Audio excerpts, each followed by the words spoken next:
بسم اللہ الرحمن الرحیم۔ دینی تعلیم کا رسالہ نمبر 2 کا سبق نمبر 7 کا سوال و جواب۔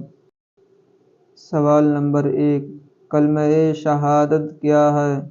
جواب نمبر 1، کلمہ شہادت اشہد ان لا الہ الا اللہ و اشہد ان محمدً عبدہ و رسولہ ہے۔ سوال نمبر 2، اس کلمے کو کلمہ شہادت کیوں کہتے ہیں؟ جواب نمبر 2، اس کلمے کو کلمہ شہادت اس لیے کہتے ہیں کہ اس کلمے میں اللہ کے ایک ہونے کا اور حضرت محمد مصطفیٰ صلی اللہ علیہ وسلم کے رسول ہونے کا اقرار کیا گیا ہے۔ سوال نمبر 3، اشہد کا مطلب کیا ہے؟ جواب نمبر 3، اشہد کا مطلب یہ ہے کہ میں گواہی دیتا ہوں۔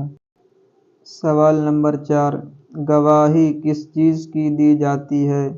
جواب نمبر 4، گواہی اس چیز کی دی جاتی ہے جب اس چیز کو خود دیکھا ہو، یا اگر سننے کی بات ہو تو اس کو خود بولنے والے کی زبان سے اپنے کانوں سے سنا ہو۔ سوال نمبر 5، سنی سنائی بات کی یعنی جس کو نہ اپنے کانوں سنا ہو نہ دیکھا ہو، گواہی دی جا سکتی ہے یا نہیں؟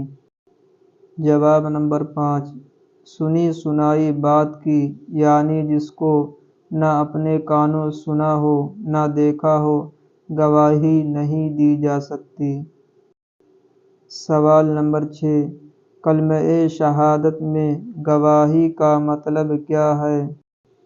جواب نمبر 6، کلمہ شہادت میں گواہی کا مطلب یہ ہے کہ تم اللہ کے ایک ہونے کا اور حضرت محمد مصطفیٰ صلی اللہ علیہ وسلم کے رسول ہونے کا اقرار اس یقین کے ساتھ کرتے ہو کہ گویا تم نے اپنی آنکھوں سے دیکھا ہے کہ عبادت کے لائق صرف ایک اللہ ہے اور کوئی نہیں، اور گویا تم نے آنکھوں سے دیکھ لیا کہ اس ایک اللہ تعالیٰ نے تمہارے سامنے حضرت محمد مصطفیٰ صلی اللہ علیہ وسلم کو رسول بنا کر بھیجا۔